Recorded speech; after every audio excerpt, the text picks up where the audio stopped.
Bismillahirrahmanirrahim. Alhamdulillahirabbil alamin.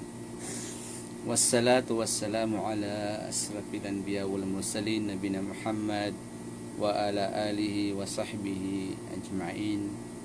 Rabbi shrah li sadri wa yassir li amri wahlul 'uqdatam min lisani yafqahu qawli. Sa ngalan ng Allah, mapagpala ang mahabagi ng lahat ng papuri at pasasalamat ay naukol lamang sa Panginoong Allah Subhanahu wa Ta'ala. Nawa ay kanyang pagpapala, habag ng Panginoong Allah Subhanahu wa Ta'ala at kapayapaan ay mapasa kanyang huling propeta na si Muhammad sallallahu alaihi wasallam, sa kanyang mga kasamahan, sa kanyang mga kamag-anak, at sa lahat ng taong tumatahak at tatahak pa lamang sa matuwid na landas hanggang sa huling araw. Pagbati natin mga Muslim na siyang pagbati ng lahat ng mga propeta. Assalamu alaikum warahmatullahi wabarakatuh. At sa mga sandaling ito, mga minamahal na kapatid sa pananampalatayang Islam, tayo po ay magbibigay ng kaunting aral sa ating pananampalatayang Islam. At inshallah, ang aking naihanda na topic sa mga sandaling ito, ang pamagat ay ang pagmamahal kay Propeta Muhammad sallallahu alaihi wasallam at pagsunod sa kanyang sunnah. Ito po yung aking pamagat na nais kong ibahagi sa inyo, mga mahal na kapatid sa pananampalatayang Islam. Ang pagmamahal kay Propeta Muhammad sallallahu alaihi wasallam at pagsunod sa kanyang mga sunnah. Bilang mga Muslim, mga mahal na kapatid sa Islam, nararapat sa atin na isabuhay ang sunnah o pamamaraan ng mahal na Propeta Muhammad sallallahu alaihi wasallam. Kaya naman, napakahalaga bilang isang Muslim na gawin nating kudwa o gawin nating halimbawa sa lahat ng ating mga gawain ang Propeta Muhammad sallallahu alaihi wasallam, sa kanyang pananalita, sa kanyang mga kilos, sa kanyang mga gawa, upang ang ating pagsamba o ibada ay magiging katanggap-tanggap sa Panginoong Allah Subhanahu wa Ta'ala. Sapagkat isa sa kondisyon upang matanggap ang ating mga gawaing pagsamba o ibada ay ang tinatawag na mutabaa li Rasulullah sallallahu alaihi wasallam. Upang matanggap ang ating pagsamba sa Allah Subhanahu wa Ta'ala, isa sa kondisyon dito ay ang pagsunod sa mga pamamaraan ng mahal na Propeta Muhammad sallallahu alaihi wasallam. Kaya naman sinabi ng Allah Subhanahu wa Ta'ala, "Laqad kana lakum fi Rasulillahi uswatun hasanah liman kana yarjullahi liman kana yarjullaha wal yawmal akhir wa dhakharallaha katsira." Sinabi ng Panginoong Allah Subhanahu wa Ta'ala, katiyakan na sa sugo ng Allah Subhanahu wa Ta'ala ang Propeta Muhammad sallallahu alaihi wasallam ang magandang halimbawa para sa inyo, na dapat ninyong pamarisan o dapat ninyong tularan sa sinumang umaasa ng makapiling niya ang Panginoong Allah Subhanahu wa Ta'ala sa kabilang buhay, at nasa tuwina ay laging nag-aalaala sa Allah Subhanahu wa Ta'ala. So sa aya na ito, napakalinaw na nasa sugo o na kay Propeta Muhammad sallallahu alaihi wasallam ang pinakamainam na halimbawa, mga mahal na kapatid ko sa Islam, na dapat nating pamarisan, na dapat nating tularan, no? Kung tayo ay naghahangad at umaasa na ating makatagpo o makapiling ang Allah Subhanahu wa Ta'ala, ang Panginoon natin sa kabilang buhay. Kaya naman mga kapatid sa Islam, sinabi ng Allah Subhanahu wa Ta'ala sa maluwalhating Quran, "Wa ma atakumur rasulu fakhuduhu wa ma nahakum anhu fantahu." Sinabi ng Panginoong Allah Subhanahu wa Ta'ala na kung anuman ang ibinigay sa inyo ng sugo na si Muhammad sallallahu alaihi wasallam ay tanggapin ninyo. Kunin ninyo. Kunin natin mga mahal na kapatid sa Islam. At kung anuman ang kanyang ipinagbabawal sa atin ng mahal na Propeta Muhammad sallallahu alaihi wasallam, ay iwasan ninyo ito. Ito ay pautos na sinabi ng dakilang Allah Subhanahu wa Ta'ala sa atin mga mahal na kapatid sa pananampalatayang Islam. Pautos ito, kung ano man ang sinabi ng mahal na Propeta Muhammad sallallahu alaihi wasallam ay nararapat nating tanggapin mga mahal na kapatid. Kunin natin ano man ang kanyang itinuro sa atin, at kung ano man ang kanyang pinapalayuan ay dapat nating iwasan, talikdan natin mga mahal na kapatid sa Islam. Kaya dito mga mahal na kapatid sa Islam, makikita natin na ang pagsunod sa Rasul sallallahu alaihi wasallam ay tunay na ipinag-uutos sa atin ng dakilang Allah Subhanahu wa Ta'ala. So ibig sabihin mga kapatid sa Islam, ay nararapat na ang lahat ng gawain ng Rasul sallallahu alaihi wasallam o kanyang pamamaraan ay dapat ito ay kunin natin at ating isabuhay sa ating mga sarili. At sa pagsunod sa mga katuruan ng mahal na Propeta Muhammad sallallahu alaihi wasallam, ito ay tanda na tayo ay nagmamahal ng tunay at tapat sa dakilang Panginoong Allah Subhanahu wa Ta'ala. Sapagkat ito ay sinabi ng Allah Subhanahu wa Ta'ala sa maluhating Quran sa chapter 3 verse 31. Sabi ng Allah Subhanahu wa Ta'ala, "Qul in kuntum tuhibbunallaha fattabi'uni yuhibbukumullah wa yaghfir lakum dunubakum wallahu ghafurur rahim."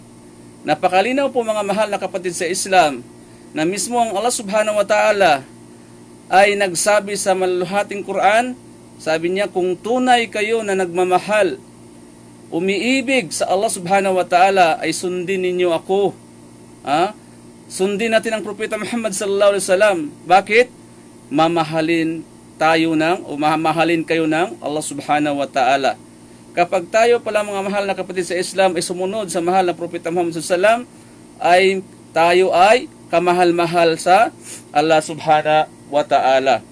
At pangalawa pang makukuha nating gantimpala, patatawarin tayo ng Allah Subhanahu wa Ta'ala ang ating mga nagawang kasalanan.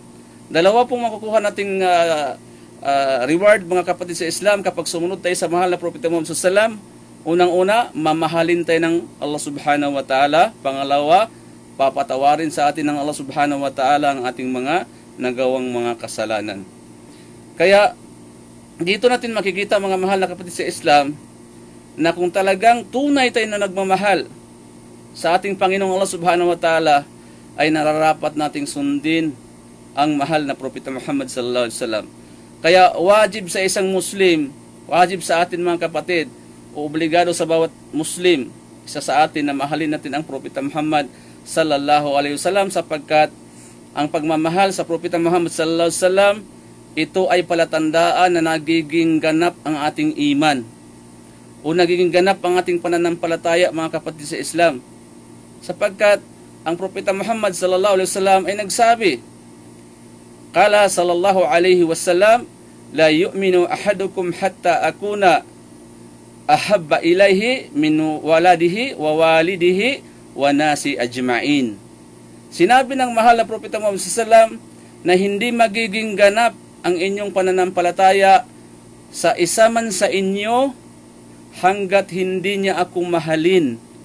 Hanggat hindi natin mahalin ang mahal na Propeta Muhammad sallallahu alaihi wasallam mga kapatid, ay hindi maging ganap o hindi maging kumpleto yung ating pananampalataya. Nang higit na pagmamahal sa kanyang anak, kahit sa ating anak pa. Mas mahal natin ang mahal na Propeta Muhammad sallallahu alaihi wasallam kaysa sa ating mga anak at sa ating mga magulang, sa ating ama at sa lahat ng mga tao. So kapag naramdaman ng isang Muslim na talaga yung pagmamahal niya ay mas mataas yung pagmamahal niya sa Rasul sallallahu alaihi wasallam kaysa sa kanyang pamilya, dito nagkakaroon siya ng kakumplituhan o nagiging kumpleto ang kanyang iman. Kaya, nangamahal na kapatid sa Islam, tayo ay sumaksi, tayo ay sumumpa nagsyahada tayo, di ba? Yung pangalawang syahada, asyhadu anna Muhammadar Rasulullah. Yung pagsaksi natin mga mahal na kapatid sa Islam, dito natin dapat malaman at tanggapin yung kondisyon ng syahadatu Muhammad Rasulullah sallallahu alaihi wasallam. Mayroong 4 na kondisyon na sinasabi ng ating mga pantas sa Islam na upang matatanggap yung ating pagsaksi na si Muhammad ay sugo at propeta ng Allah Subhanahu wa Ta'ala, ay dapat nating tanggapin ang 4 na kondisyon na ito mga mahal na kapatid sa Islam. Dapat nating paniwalaan ang 4 na kondisyon na ito upang maging katanggap-tanggap sa atin yung ating pagsyahada o yung ating pagsaksi na si Muhammad ay sugo at huling propeta ng Allah Subhanahu wa Ta'ala. Sabi natin mga pantas, ang unang kondisyon, ta'atuhu fima amar. Ta'atuhu fima amar.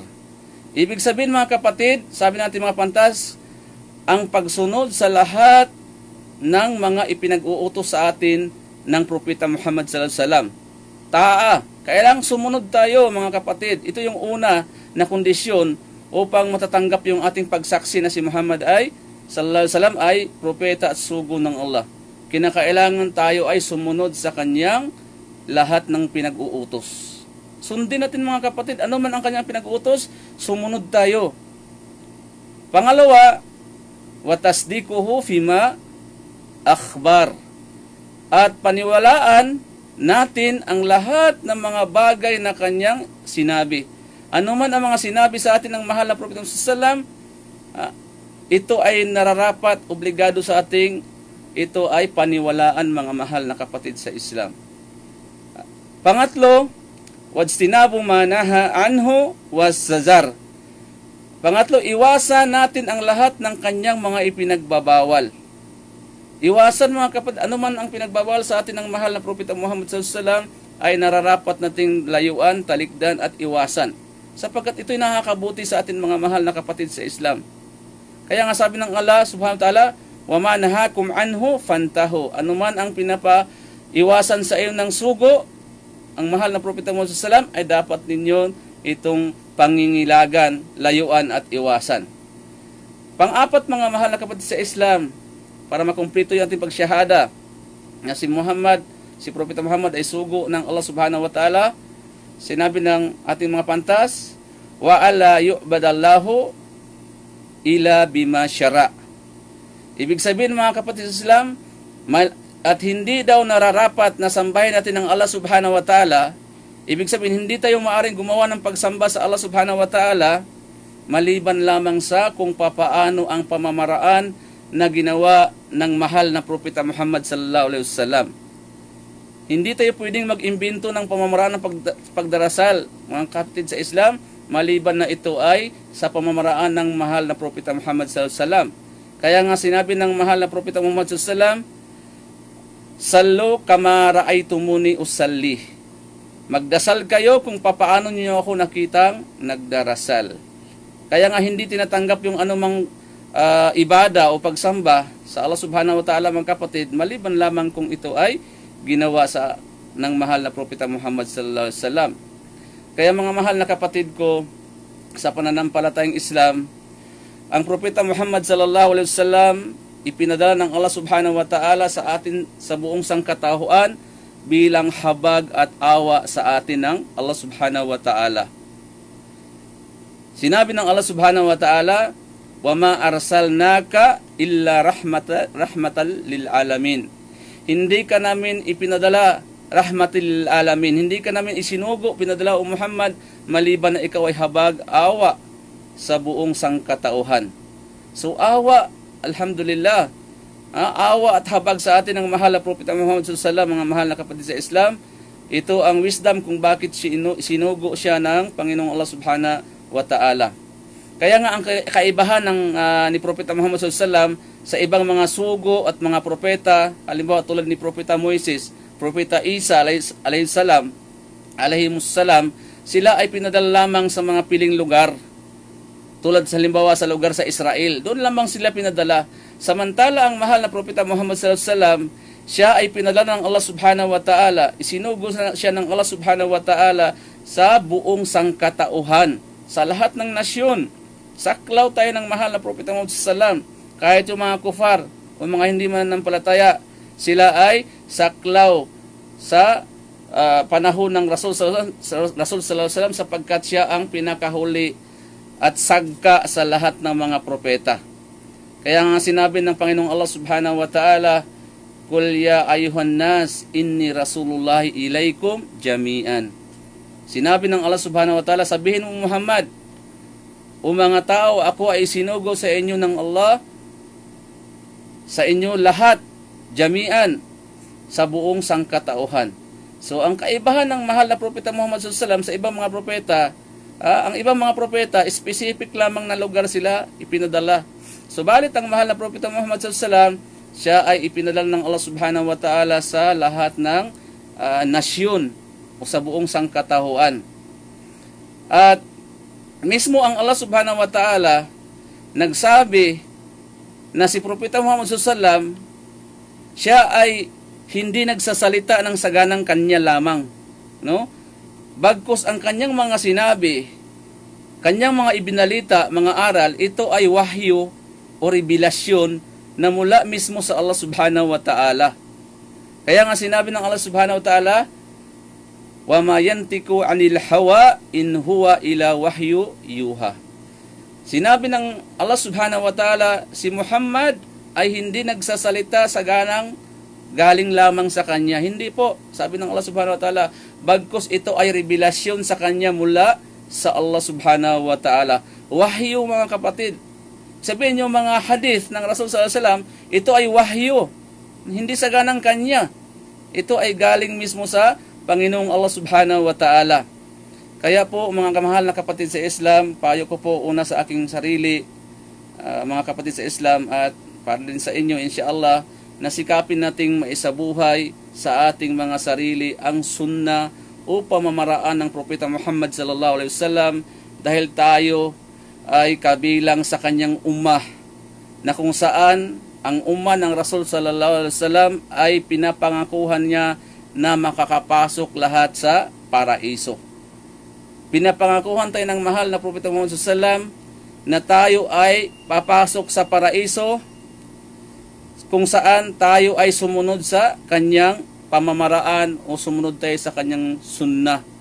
Pinapangakuhan na tayo, mga mahal na kapatid sa Islam, ng paraiso ng mahal na Propeta Muhammad sallallahu alaihi wasallam, na sinabi ng mahal na Propeta Muhammad sallallahu alaihi wasallam, an Abi Hurairah radhiyallahu an, ana Rasulullah sallallahu alaihi wasallam qala kullu ummati yadkhulunal jannata ila man aba. Kila wa man ya'ba ya Rasulullah? Qala man ata'ani dakhalal jannah wa man asani faqad aba. O kama kala sallallahu alaihi wasallam. Si Propeta Muhammad sallallahu alaihi wasallam ay nangako sa kanyang umma, tayong mga Muslim, mga kapatid, pinapangakuhan na ng Rasul sallallahu alaihi wasallam, na sabi niya, ang lahat ng aking tagasunod o ang aking pamayanan ay makakapasok sa paraiso. Kullu ummati yadkhulunal jannah. Nagtanong ang mga sahaba ng mga kasamahan ng mahal na Propeta Muhammad sallallahu alaihi wasallam, sabi nila, ya Rasulullah, usugo ng Allah, sino ang mga tumanggi? Wa may ya'ba, sino yung tumanggi? Sabi ng Rasul sallallahu alaihi wasallam, ang sinumang sumunod sa aking sunnah o pamamaraan, sila ay papasok sa paraiso.